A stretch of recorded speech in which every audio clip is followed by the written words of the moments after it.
Uma ótima noite a você que acompanha a programação da Guardiã da Notícia, imagem e som. Olha, hoje eu converso com o Dr. Mário Filho. Ele é candidato à presidência da OAB São Paulo pela chapa 23. Ele vai contar por que ele é a melhor opção para comandar, então, a Ordem dos Advogados. Vamos lá?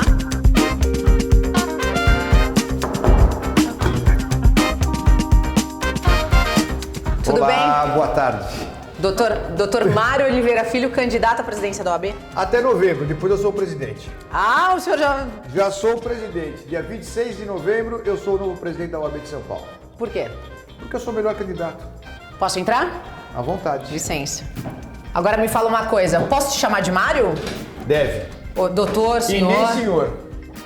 Nem senhor? Nem senhor. Mário e você. Você já me disse que você é o melhor candidato. Então eu quero que você me fale um pouquinho de você, né? Quais são suas propostas, o que você acha que precisa mudar? Eu fiz uma análise do currículo de todos os candidatos que vão disputar a presidência. Eu nem tinha intenção de participar da eleição, mas quando eu vi a situação da ordem, a atual gestão, o que estão fazendo com a OAB e o currículo dos meus colegas, eu fiquei impressionado. São todos profissionais do direito, sem dúvida nenhuma. Mas ninguém tem folha de serviço prestado para a advocacia sem cargo algum em instituição nenhuma. E ninguém tem uma folha de serviço prestada à OAB, participando de comissões, levantando bandeiras, defendendo bandeiras já existentes, de nenhum deles. Ninguém fez nada até hoje. Então chegaram agora e querem sentar na cadeira da presidência.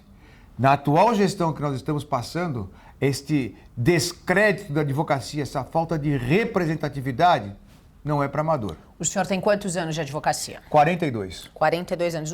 Os seus concorrentes? 25, 15, 20, nessa faixa. E posso sentar? Essa cadeira é sua. Ah, então obrigada. Vamos bater um papo aqui. Vamos. Mário, me fala uma coisa. Você se especializou em quê? Você tem um escritório grande, né? Numa região nobre aqui de São Paulo. Mas é que eu digo sempre aqui, toda segunda-feira nós temos a reunião da semana. Isso é conquista de 42 anos de profissão. Eu advogo só na área criminal. Trabalhei muitos anos no Carandiru, advogando de graça para os réus pobres que estavam presos. E muitas vezes, no começo da carreira, eu tinha que decidir. Eu ia de metrô, de carro para o escritório, ou eu almoçava. Para os dois não dava. Então também, muitas vezes eu fui a pé, desci aquela Avenida Vergueiro, até chegar lá embaixo, na Praça da Sé, onde era meu escritório, no 399, 7º andar. Foi ali que eu comecei. Você veio para cá faz quanto tempo?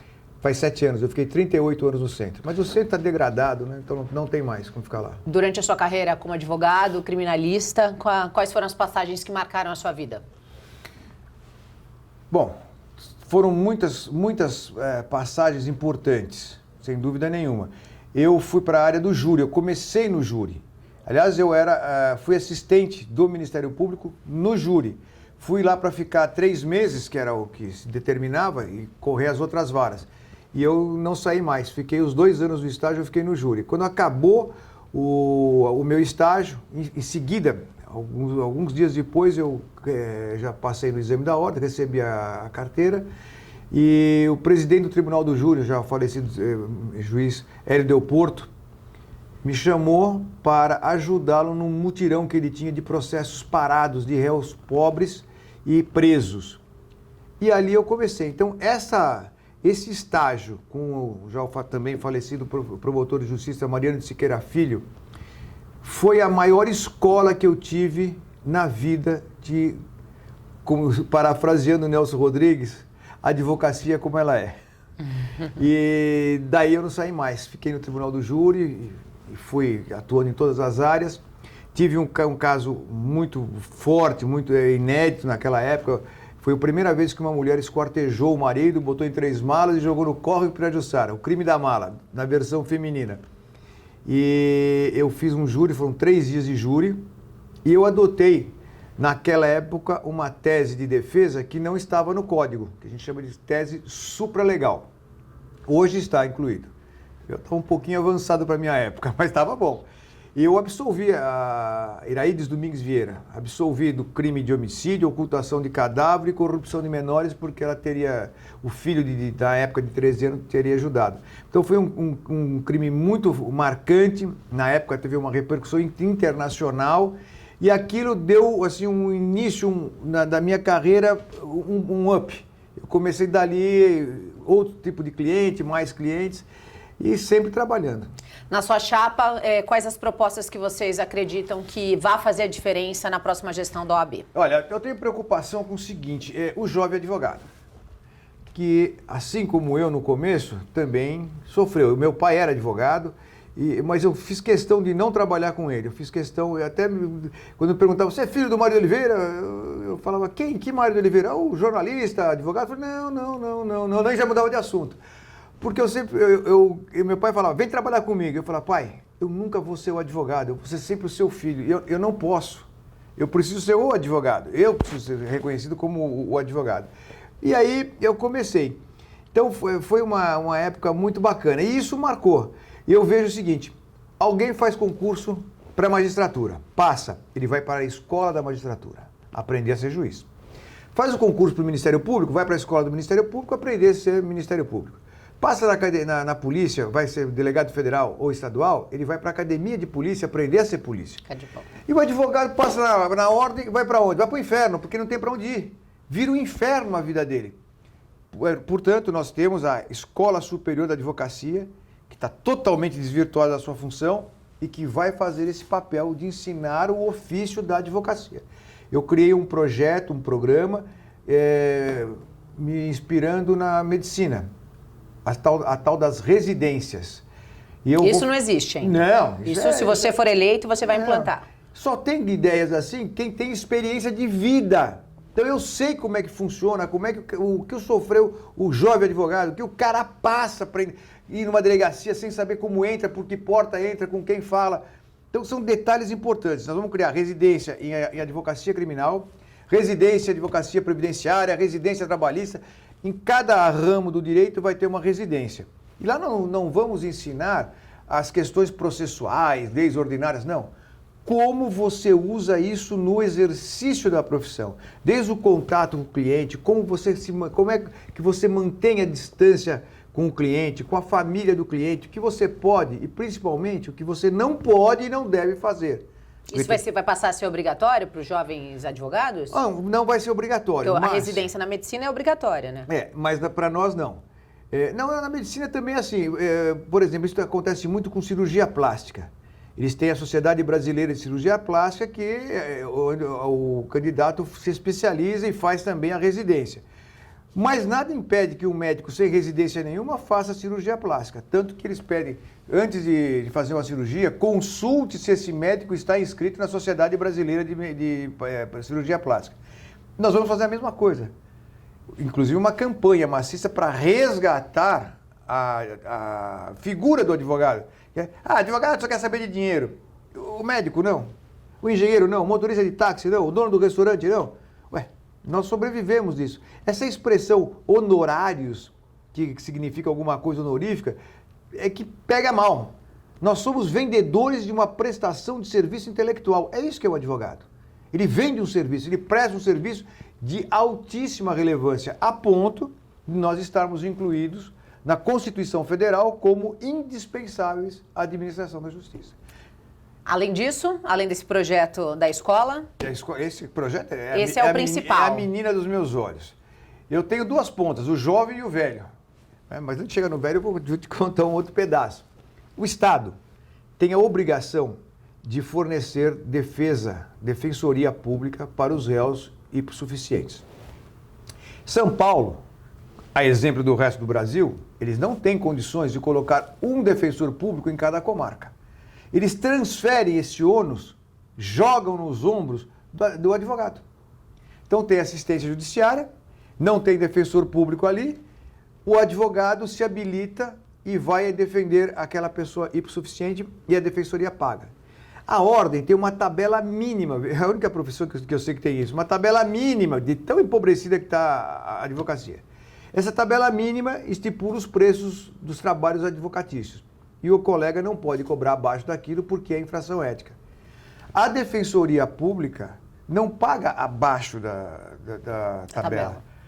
Ela dá uma esmola para o advogado. Por exemplo, um júri pela tabela custa acho que R$27 mil. Eles pagam R$500 em 2 parcelas de 250. É esmola. E o advogado tem que dar toda a infraestrutura. Além do seu cabedal de conhecimentos, ele tem que dar o escritório para receber. Ele paga aluguel, ele paga a luz, ele paga a água, ele paga a secretária. Isso ninguém paga, ele paga. As subseções da ordem, que estão espalhadas em 254 cidades de São Paulo, no interior, destinam uma sala com todo o mobiliário necessário, com todo o equipamento de informática, para suprir o buraco do Estado. Está errado. Não pode. Ou paga o que o advogado merece, ou então nós vamos tomar um outro jeito. Por que isso não foi feito até hoje? Falta de representatividade. Você veja uma coisa simples. Pandemia. Tribunal de Justiça de São Paulo, Tribunal Regional da terceira região aqui de TRF3, 3. O Tribunal do Trabalho, Regional do Trabalho, os 3 presidentes abriram, fecharam o fórum, mudaram horário, juiz que faz audiência com a câmera desligada, umas coisas assim de maluco. Alguém chamou o presidente de quase 500 mil profissionais da advocacia paulista? Nós somos o maior colégio de advogados do mundo. O segundo lugar é Nova York, com 118. Você imagina, nós temos quase 500. Ninguém chamou o presidente. Por quê? Porque ninguém sabe quem é o presidente, não sabe nem o nome dele. O presidente de uma entidade de classe tem que ser uma pessoa que tem sangue nos olhos, que sabe o que está fazendo, que conhece, e o mais importante, que gosta daquilo que faz. Eu nasci advogado, vou morrer advogado, eu gosto disso, e defendo a classe, defendo gente do Brasil inteiro. Eu tenho o Instagram, Papo de Criminalista, nós temos mais de 180 mil seguidores. E no Brasil inteiro. O pessoal liga para mim, mas, doutor Mário, eu estou com um problema aqui. Liga na ordem. Ah, já liguei, disse que tem que fazer um relatório. Eu estou com um problema aqui agora, o delegado quer me prender porque eu peitei o delegado, não deixei ele fazer o que ele queria fazer. Então, o que nós estamos padecendo hoje é falta de um presidente. Um presidente que levanta da cadeira, vai a Brasília, vai no Congresso Nacional, bancada dos deputados federais de São Paulo, bancada dos senadores por São Paulo. Olha aqui, esse projeto de lei acaba com a advocacia, prejudica a advocacia. Nós estamos aqui em nome da advocacia paulista contra esse projeto. Como é que o senhor se posiciona? O que a gente pode ajudar? E vamos fazer o seguinte, eu vou revitalizar, ressuscitar a TV OAB, que é uma TV incrível, com aparelhamento, com tudo. E nós vamos transmitir ao vivo, lá do Congresso Nacional, todas as leis que interessam, o julgamento das leis que interessam à advocacia. E o painel, né? Fulano de tal, votou contra. Ah, põe ele aí no painel. Votou a favor, ótimo, põe no painel com destaque. Porque nós não vamos esquecer desse pessoal na hora da eleição. Cada advogado representa pelo menos ou a mulher, ou o filho, ou a mãe. Tem cara que tem 2 mulheres, ou tem 2 maridos, enfim, não interessa, mas nós somos quase... Cada advogado representa 5 votos. E político tem medo de voto. Então nós vamos pressionar. E por fim, a questão do advogado da maioridade, melhor idade. Então, olha, infelizmente ao longo desses meus 40 e tantos anos aí de advocacia, de vida forense 44, eu acompanhei a degradação física e profissional de muitos colegas. Um deles, eu sou cristão evangélico, eu não acredito em coincidência. Eu vi um rapaz que eu acabei acompanhando e ele está morando, não sei se ele está vivo ainda, está morando na Praça da Sé, dentro daquelas barracas de lona. Iglu. No igluzinho. Eu, quando presidi a Comissão de Direitos e Prerrogativas da Ordem, nós fazíamos eventos toda semana, à noite. E eu via um monte de advogados mais velhinhos, assim, na porta do auditório, não entrava, e eu falava para o mestre cerimonial, pede para os colegas entrarem. Ele falou, não, doutor, eles querem ficar lá na porta porque lá tem as garrafas de café com leite e as bolachas. Eles vêm aqui para comer. Eles tomam o café com leite, comem a bolacha, enchem os bolsos de bolacha e vão embora. Os artistas cuidam dos seus. Tem o retiro dos artistas. Eu vou fazer o retiro do velho advogado. Porque aquele que dedicou a vida à advocacia, pagou a ordem a vida inteira, não pode, no final da sua carreira e no final da vida, perder a dignidade, perder o orgulho de ser doutor. Nós vamos descer essa casa. Tem orçamento, OAB, para isso? Você imagina, no meio da pandemia, a ordem, né, no seu portal da intransparência, coloca lá, no meio da pandemia, alimentação, 1 milhão e pouco. Transporte, 2 milhões e... Bom, no total dão 3 milhões. 3 milhões o quê? Se o comércio estava fechado, os fóruns estavam fechados, aeroporto fechado. Que alimentação é essa? Quem fiscaliza isso? O próprio Conselho da Ordem. Mas eu vou fazer diferente. Se o senhor for eleito, o senhor vai dar transparência? O senhor garante transparência na sua gestão? Eu já falei, eu falo sempre isso para os meus colegas. Dia 1 de janeiro, às 15 horas, você está convidada, eu vou tomar posse como presidente desse negócio. Isso aí é meu, eu vou tomar conta disso aí. Vai estar o livro de posse aqui e do lado já vai estar, isso é uma promessa, mais uma promessa, é um compromisso. Vai estar lá, ato número 1. Não é uma auditoria, é uma devassa fiscal administrativa financeira da OAB, da Escola de Advocacia, da Escola Superior de Advocacia e da Caixa de Assistência do Advogado, com rastreamento do dinheiro. Eu quero saber para onde é que foi o dinheiro. Diante disso, é que eu vou saber a posição da Ordem, que vai fazer ser uma empresa terceirizada, uma empresa independente, e vai me apresentar esses dados. E no dia que vier, não vou fazer como a atual gestão, que todos os problemas põe lá um ofício de uma folha, com 3 parágrafos desse tamanho que não quer dizer nada. Acabar com esse negócio, nós quem, cara pálida?